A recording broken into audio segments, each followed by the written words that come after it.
Hi, everyone. Welcome to another.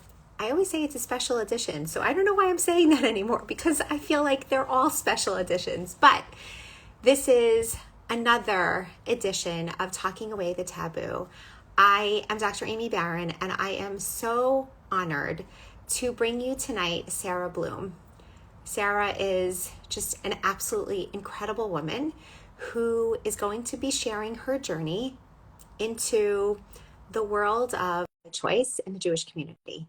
She is, I am not going to speak for her. I'm going to let her tell her story in her own words. And she's here. Excellent. I'm going to let her tell her story in her own words. But Sara, by way of introduction, I'm going to let you introduce yourself in every possible way. Like, I don't like people. I don't like to introduce people. I want them to introduce themselves. But, you and I met because you, as I don't remember your title at High Lifeline Canada. Tell me your title. Director of Family Services. Correct. Okay. So as the Director of Family Services at High Lifeline Canada, you and I met a number of months ago because you were running a program for families who were thinking in the future about the fertility of their children who were going through cancer treatments. And we met because you were putting together a panel and I was one of the speakers on the panel. And in that conversation, you happened to mention to me that you were a single mother by choice. And I filed that away and, we spoke about it a little bit at the time. And I was thinking to myself, okay, this is an incredible thing that she's doing. And maybe at some point we talk about this, we as an organization, we talk about this. And, most people that I know in my own personal life who are single mothers by choice do not want to go public and talk about this to an audience.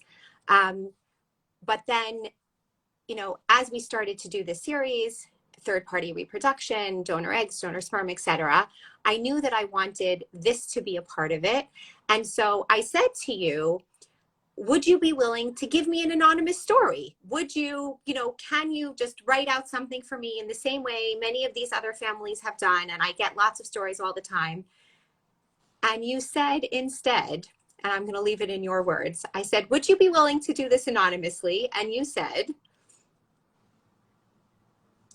Oh, I don't even remember what I said, but I know that I probably said that I am willing to do this live. And I correct. think that as long as there's a stigma, the stigma will continue. So why not break a stigma? Because there's nothing to be ashamed of. Correct. And I got chills then, and I have chills now in the same way. And I'm just incredibly honored that you're here. So please introduce yourself properly. Okay. So my name is Sara, and this is my first time doing an Instagram live story. I'm technologically challenged, She's but great. I'm coming along. It's coming along.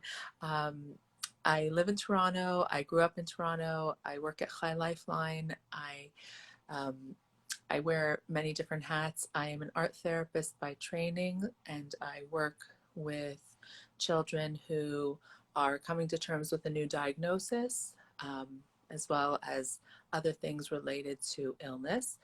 And I'm a single mom by choice. Okay. Yeah, So take us back to the beginning. I mean, nobody, as you and I talked about, and we've talked about, and like that is the entire essence of the work that I do.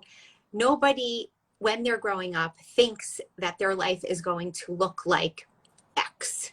So bring us back to the beginning. Where did you grow up? I mean, I know Toronto in Canada, but where did you grow up? What kind of community did you grow up in? Tell me a little bit about it, your background, your family, and your life as to how this evolved. Okay. So I grew up in Toronto in a very modern Orthodox community. I went to Zionistic schools, and my family was observant. And,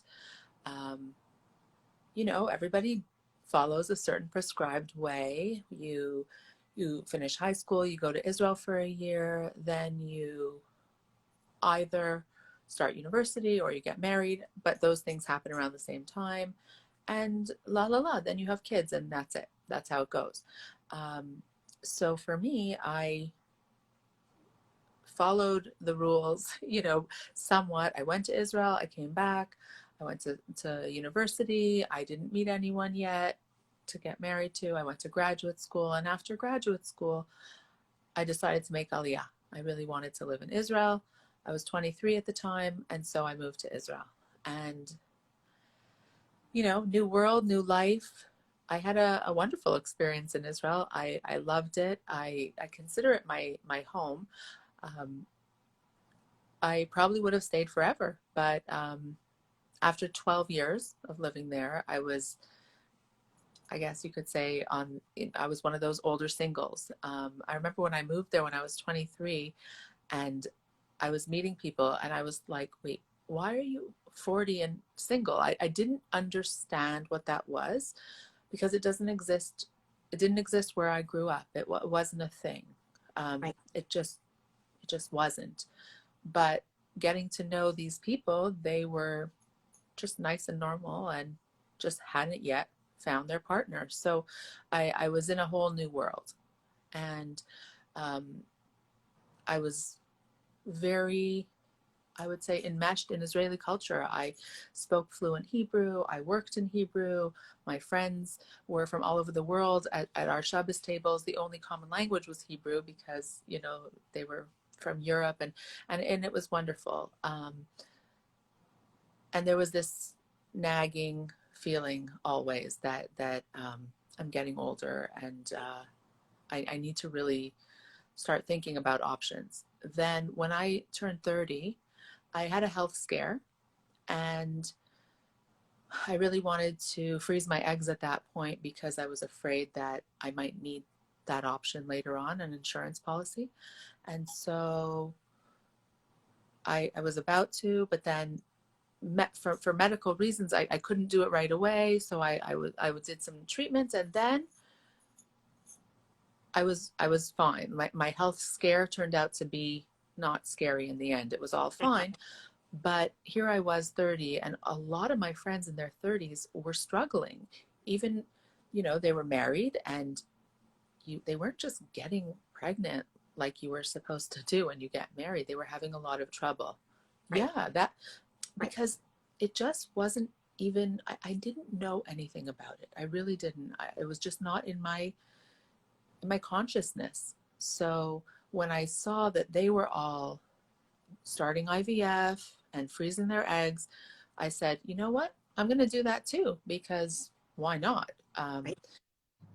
So that's what I did. I froze my eggs when I was 30, and I wanted to just forget about it, because, I did that, but I was never really going to need them. Of course That not. was just in case. It was Right. just in case. Um, at the time when I did it, it had just become legal in Israel for a single woman to do it. I remember, Oh, wow. yeah, there were about 4 or 5 people ahead of me in line who were waiting to do it for this Right. law to change. Um, so Wow. it Amazing. had it was legal for a single man to freeze sperm, but it was not legal for a single woman. That's wild. Okay. I hadn't even thought about like like I was thinking like, why would there even be a law that would say that you could not? Isn't that a personal choice? But wow. Okay.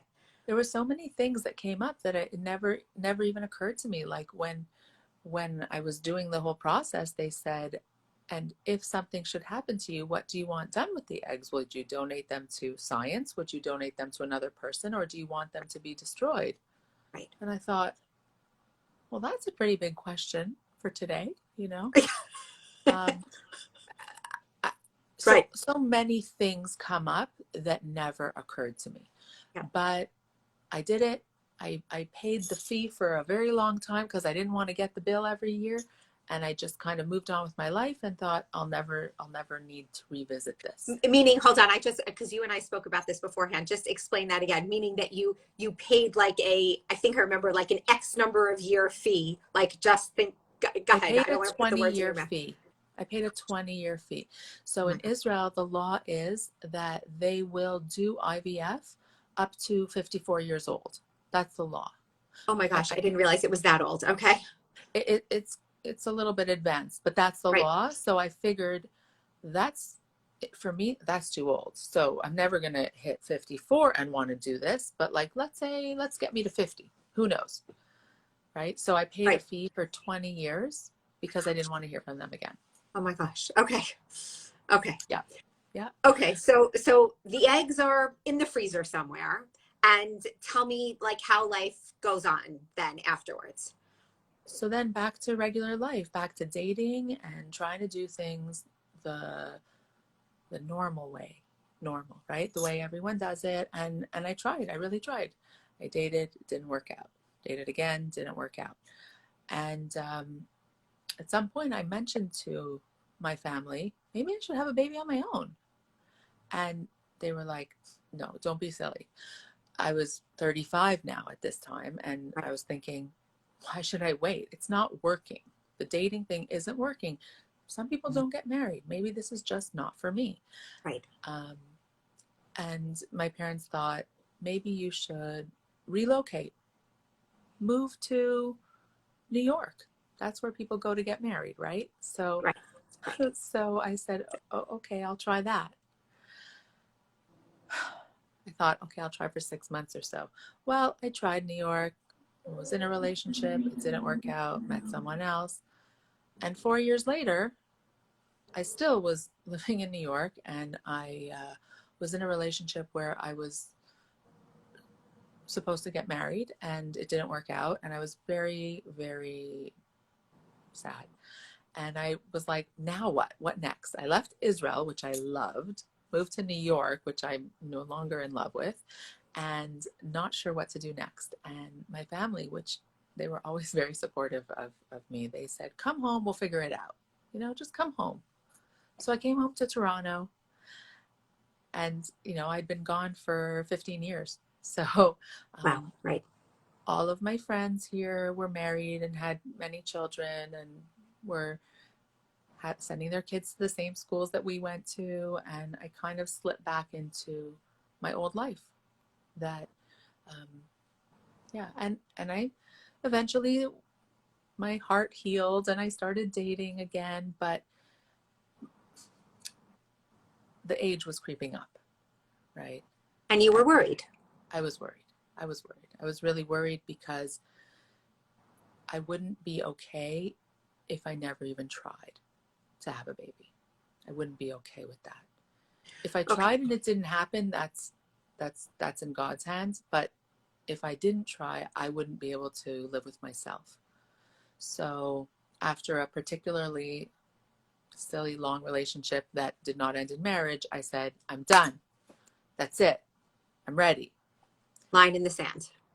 And then it took me almost 2 years to get my eggs Right. because, Okay. So we spoke a little bit about this before. yeah. Just give us a little bit of a summary of why, not why. I mean, yes, the why, but what on earth happened in those 2 years? Why you couldn't get your eggs?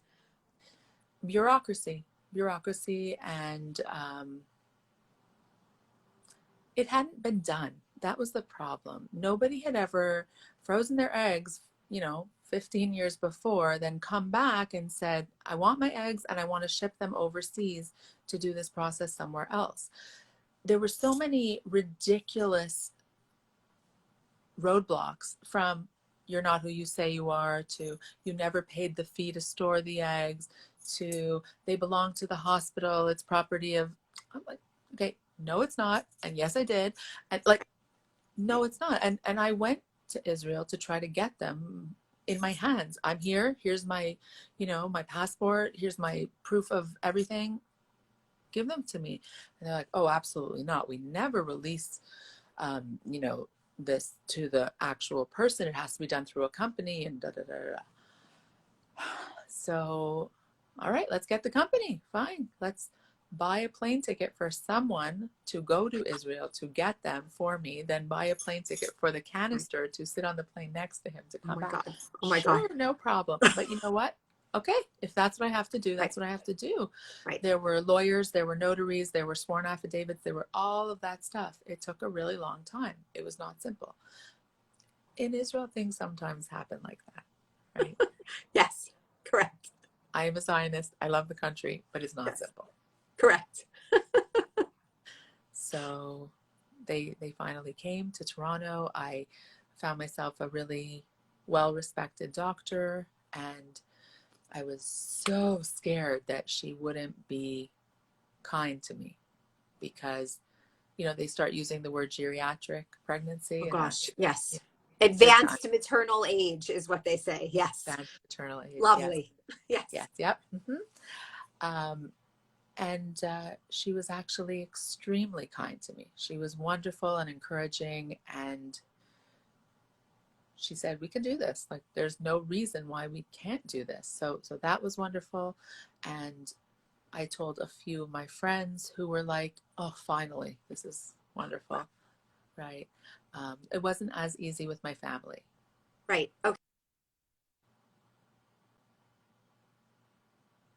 Oh, sorry, Aimee, you It's like froze. You crazy. froze for a sec. I didn't hear you. Sorry. No, no, no. I was laughing because I said I had a call coming in. I'm not sure why people call me during this time. It's totally crazy.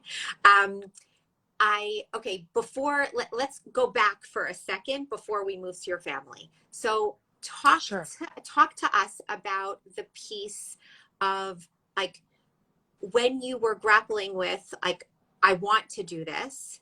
Is this allowed? Who says that I can do it? Who did you speak to from a rabbinic perspective, halachic perspective? Like, not necessarily names, but like, how did you navigate that piece? And also sort of going forwards, also knowing that, because obviously, ah, and she's there and Sorry, she's I'm back. gone I'm and back. she's I'm back. back. My bad. Okay, it's all good. Sorry.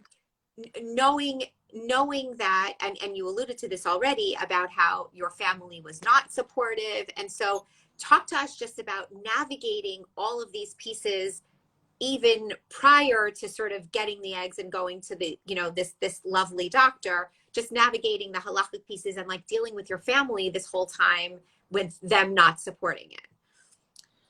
So in Israel, I lived in a community of singles, and so this issue was not only my issue. This was something that was talked about and was becoming, well, legal, but commonplace, and people were starting to consider this. And so there were lectures organized by the community, by the various modern Orthodox shuls, who would set up panels, and they would talk about what are your options, and if you do it, okay, some were pro, some were not, but Right. if you do, how should you do it? If you Right. do it, you should use a non-Jewish donor, or should you use a Jewish donor? Should it be someone who eventually the child could be in touch with? All these different things, Yep.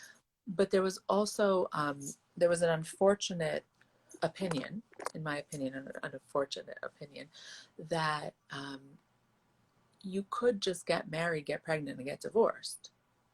Oh, that's great. For real. Phenomenal.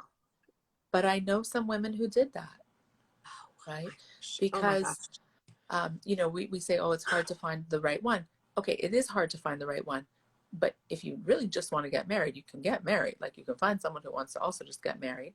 Right. But I just find it like a really dishonest way to bring a person into the world. And for what? So that people can say she was married, he was, Right. Right. for what? Right. I'll tell you, you and I spoke about this beforehand, but I'll tell you that there is a rabbi that I was in touch with in regard to another woman who, about 6 months ago, and who was already in the midst of going through IVF with a sperm donor, a single woman, I should make clear. And there was a specific issue that came up in regard to Jewish law that she wasn't able to get an answer for. And so she asked me to try to get the answer for her. And so I went to someone who I normally go to with all of my shilas, all of my questions in regard to this specific, all fertility issues, frankly.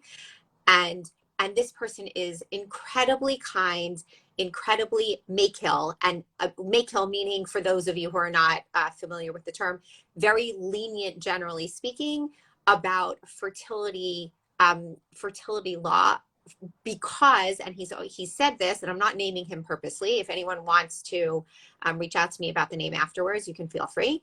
But what he's always said is that when you are when you are stringent, when you are stringent about Uruvu, then you are makil about allowing all of these different things to happen. Because at the end of the day, what we want is we want more children, and we want to propagate the Jewish community and Jewish life. So I came to him and said, you know, here's this woman, she's a single woman, and she's going through IVF with a sperm donor, and she has this question.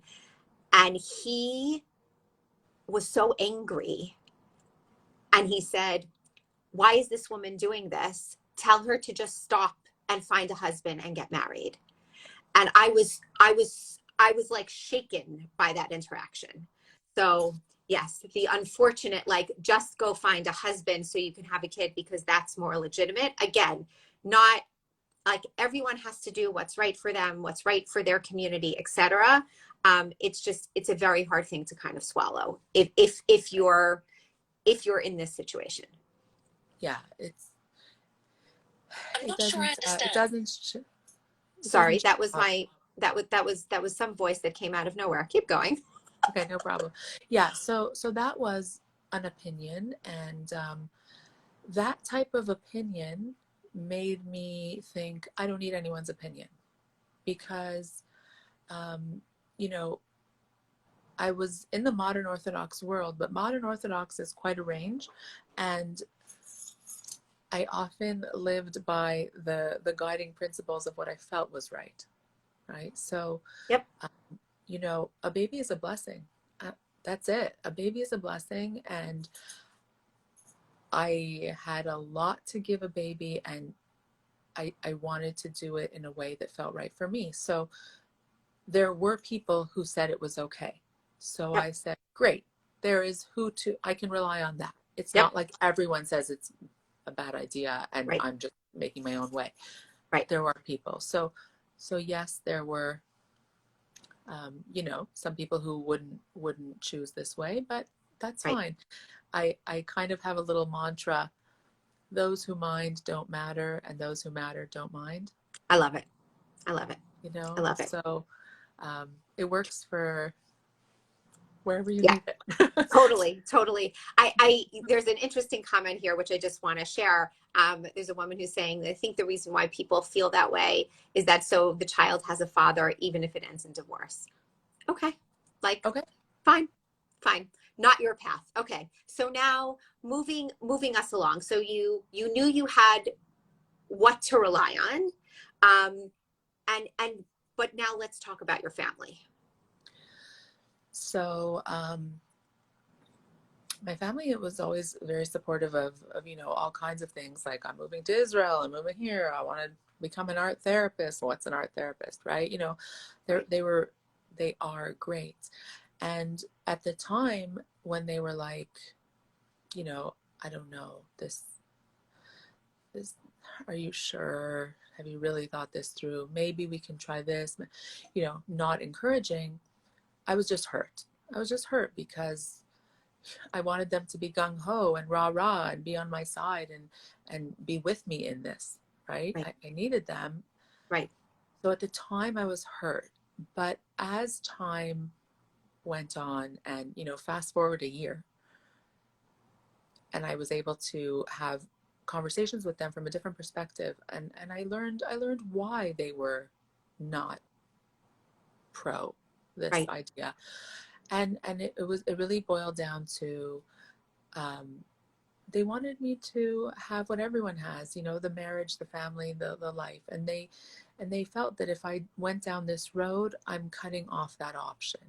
That's Right. it. I'll never be able to have a normal family with, you know, two parents and Yeah. children. Right. So, Right. so they wanted for me what other people had. So that was one of their hesitations. They also thought, this is going to be hard. This is going to be Right. really hard. Like, Right. it's hard to be a parent, period. To do Right. this alone is really, really hard. Right.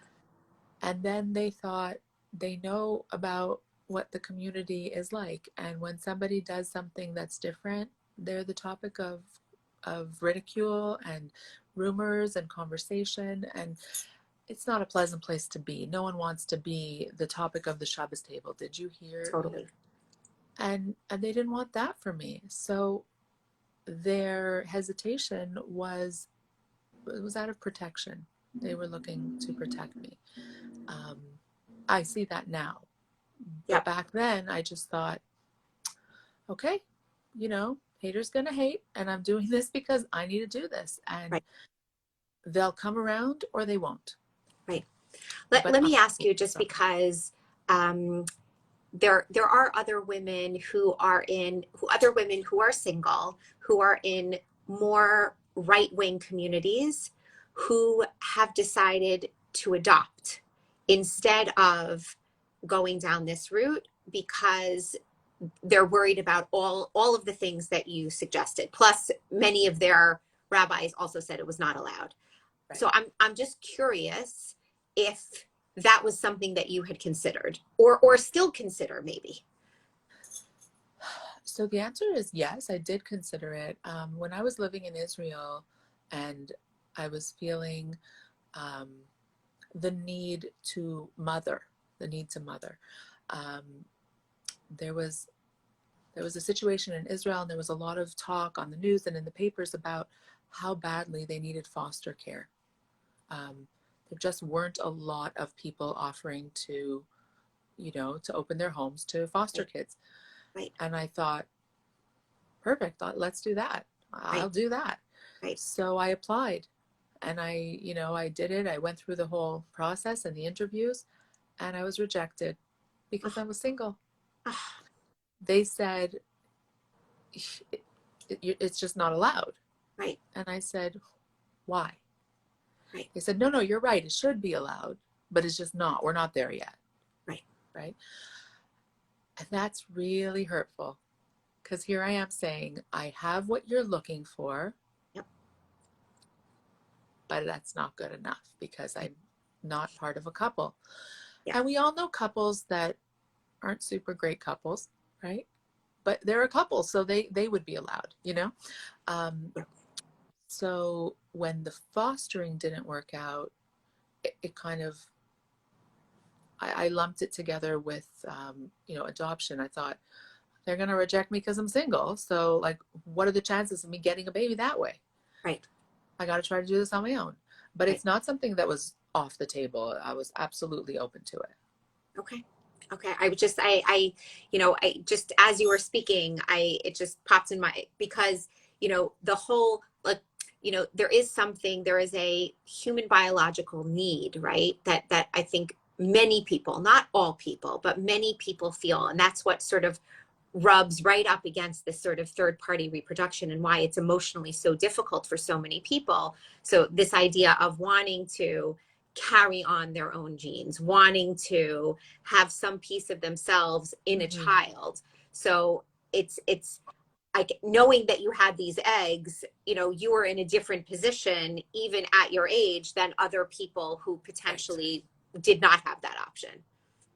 And by the way, when you asked me, about an interview and I said, let's do this, I'm not thrilled to be on this platform. I have not told everyone in my world that I have a baby. I have never shared pictures of me and him on social media because I do value privacy. But there is a message that needs to go out, that if you are creeping up in your 30s and you haven't partnered up, if that's what you're looking to do, freeze your eggs. Freeze your eggs. Loudly, louder, Freeze louder, your eggs. louder. I know it's expensive. I know that, it's not an ayin hara. It's not like if you freeze your eggs, then you won't be able. Freeze your eggs. Freeze your eggs. Freeze your eggs. Freeze your eggs. Do it. We are going to be, we've already had Dr. Batsheva Lerner Maslow, who's a dear friend of mine. She is a reproductive endocrinologist, and one of the things she specializes in is egg preservation. So she already has been on. She's also on our podcast and has talked about the mechanics of the egg freezing. But we have people coming beyond. I mean, you're giving us, that's not the totality of your story, but Right. the single, exactly. So Khani's saying exactly what I was just about to say right here. We are going to have someone come on and talk about her story about just Okay. the egg freezing piece. But Okay. yes, Dr. Maslow always says, do not wait until your upper 30s. No, for Yeah, sure. yeah, If you can do yes. it, and look, I did it when I was 30, and my doctor here who, examined the eggs, she was like, this is brilliant. Usually people come to me when they're, over 40 and they want to start the process. And I'm just like, it's, Right. you've got a real uphill battle. She's like, you have your eggs from when you're 30 frozen. All right, sign me up. Let's do this. Right. Amazing. She was so thrilled, as was I. I had no idea that it would be so very important to me later on. I really thought I would never need to touch them. Right.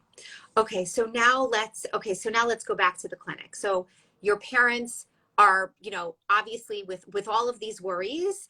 I'm just reading here. Yeah. With all of these worries, but, they are kind of like grudgingly, there-ish. Ish.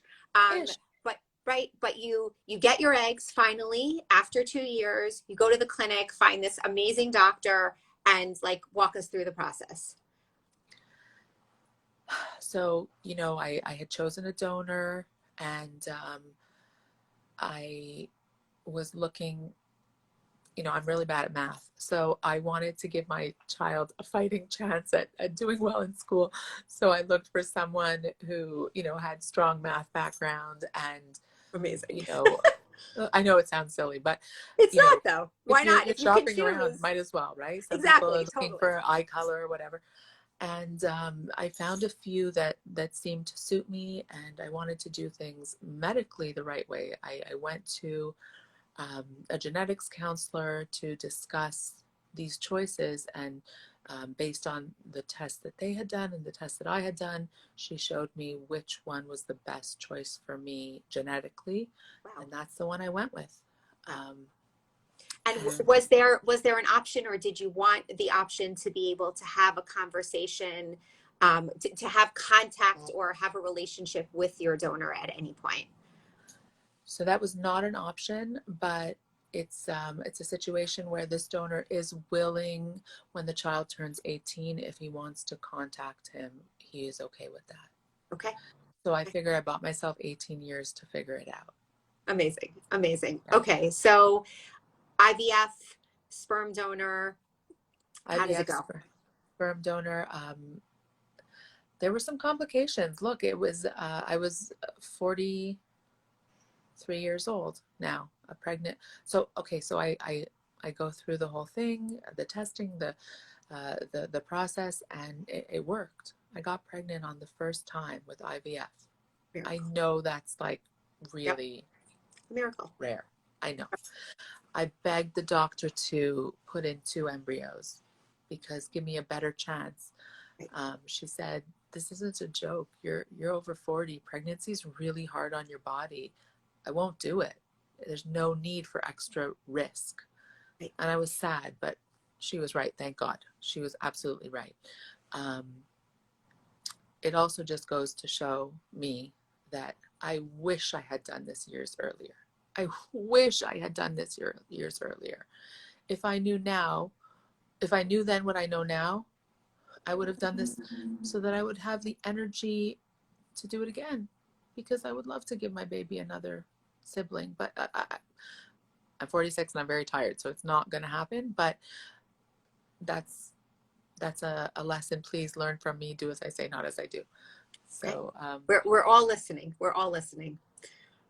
Okay. So yeah, it worked. Yep. It worked. It wasn't like totally smooth sailing. There were a couple of bumps because when you are in your 40s, you're geriatrically pregnant. But when your egg was a 30-year-old egg, they consider you a 30-year-old pregnancy. So some of the testing that would have been covered by my healthcare was not covered because they're like, it's a 30-year-old egg. I said, well, decide, is it a 30-year-old pregnancy or a 40-year-old pregnancy? Like, you can't have it both ways. Right. So it wasn't super simple. And then I had to end up having an amnio, and I was terrified, all the things that, because there were certain markers in some of the testing, but I got through it. And then I had a baby. And I didn't want anyone in the room with me who might not be 100% behind this. So I got a labor coach who is wonderful. Um, she's like the opposite personality to me. She's like so outgoing and so go-getter and so confident. And she was like, she was after those nurses. She's like, I need to talk to you in the hallway.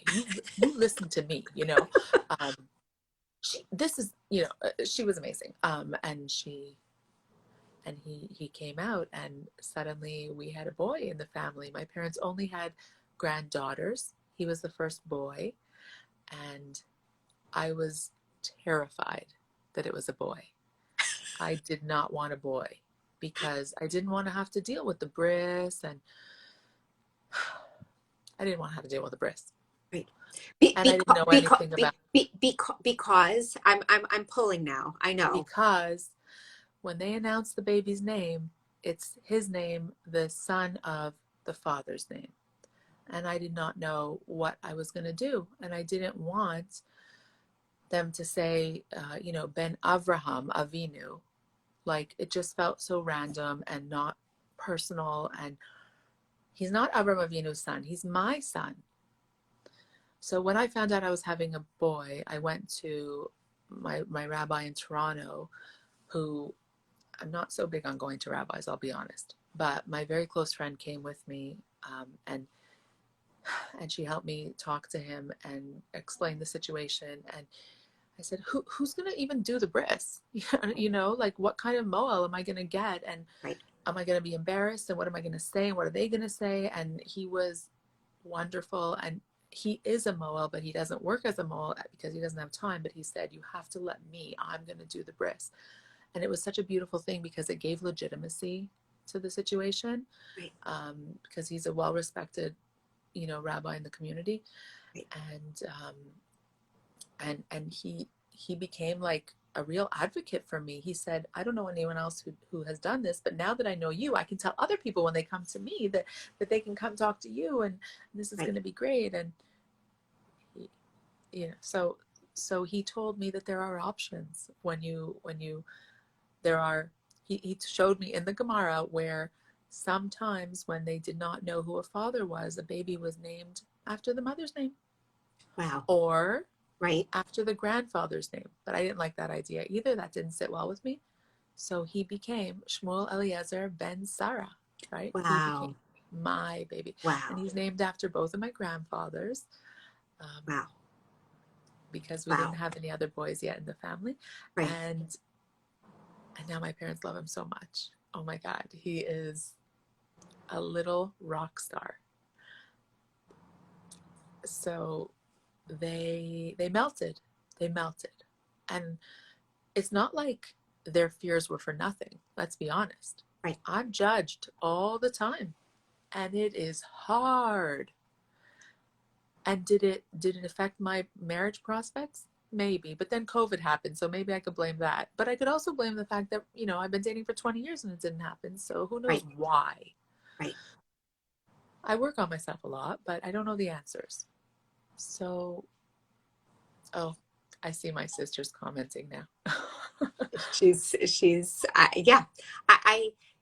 Tell me, so tell me now, like, some of the difficult pieces. Are you okay? Pieces. Yeah, give me half a sec. Yeah. Sure. Yeah, we're good. Okay. Some of the difficult pieces. Wow. Yeah.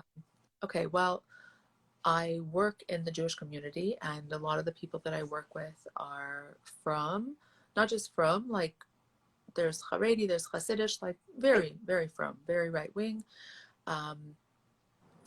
One of the girls that I work with, when she found out I was pregnant, she said, but I don't understand. How is that possible?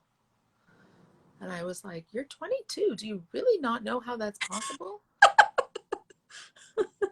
But she did not. Right. No. Right. Yeah. And there were some people that I worked with, clients, who were very weary and no longer wanted me to be the person supporting them. Yep. Okay. Yep. That's fine.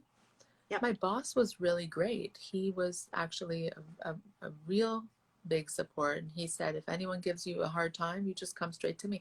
I did not have to do that. I didn't need somebody to fight my battles. And let's be honest, I was sad because I wanted people to accept this. Right. I wanted legitimacy. I want legitimacy. Totally. Even today, I'm so scared that someone's going to hurt his feelings. I'm so scared. I don't, I think all the time, what school should I send him to? Where's the most open-minded?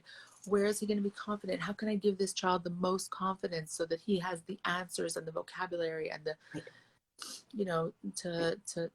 to give answers when people say, why don't you have a dad? I mean, I even get sad when they make him Abba Shel Shabbat at his school because I'm not sure he understands what an Abba is. Right. So it's not nothing, right? It's not like smooth sailing and all that. Right. But I do have wonderful friends that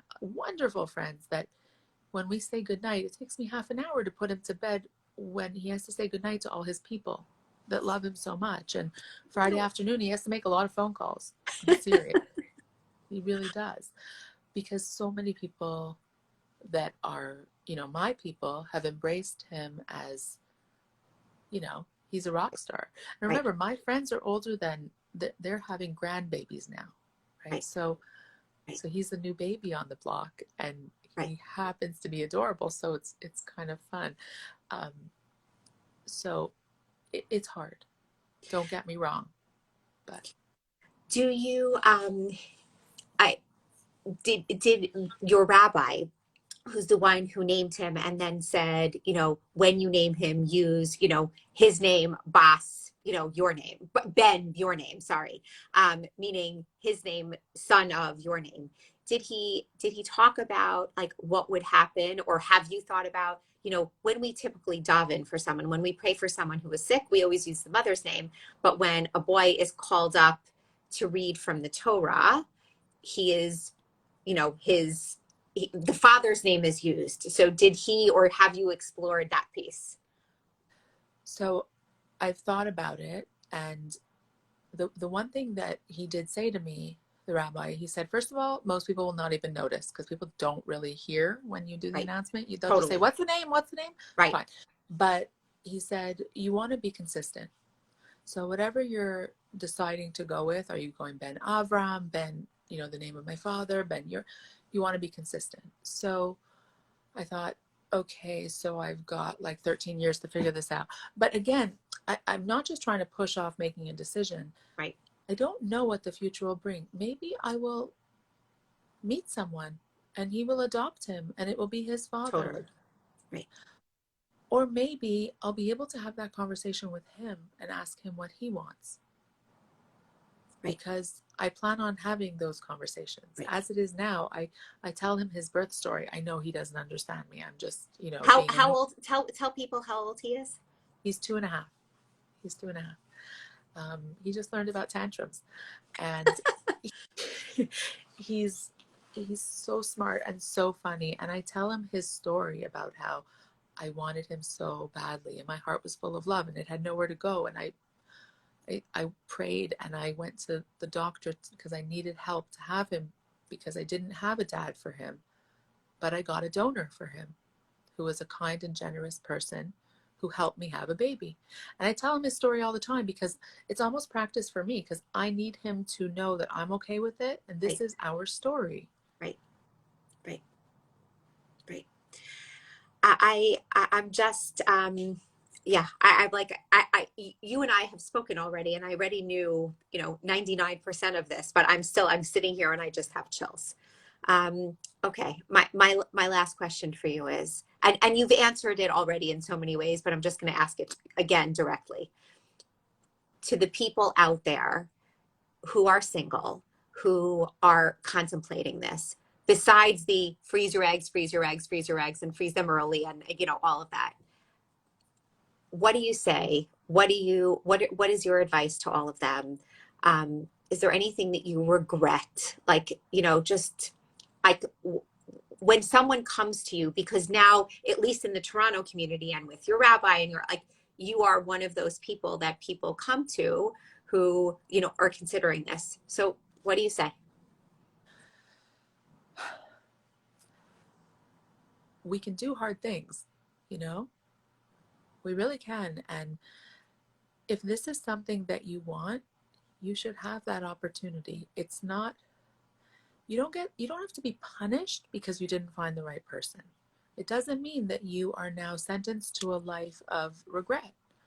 So I know it doesn't work for everyone. I know that I was super lucky that I had the eggs frozen, that I had the confidence to take this step that is not very commonly done in the community, and that it worked. You know, I know that I'm very lucky. Right. But it's, I work in the world of mental health, and stigma is there for as long as stigma is there.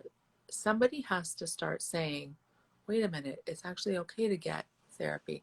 You know, when I was starting out as a very young art therapist in training, I was looking to get a placement at a Jewish school for my internship, and they were like, nobody's going to admit that their kids need therapy. What are you, crazy?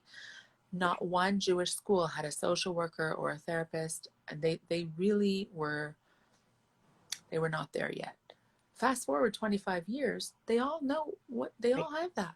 So, so I was just a little bit too early in that. And so sometimes you are before your time, or you call it a trailblazer. I'm not a trailblazer. There's lots of people who've done this before me, but you can make yourself a community. Look, it's very possible that I'm overcompensating because I take him to gymnastics and dance class and soccer class and swimming lessons.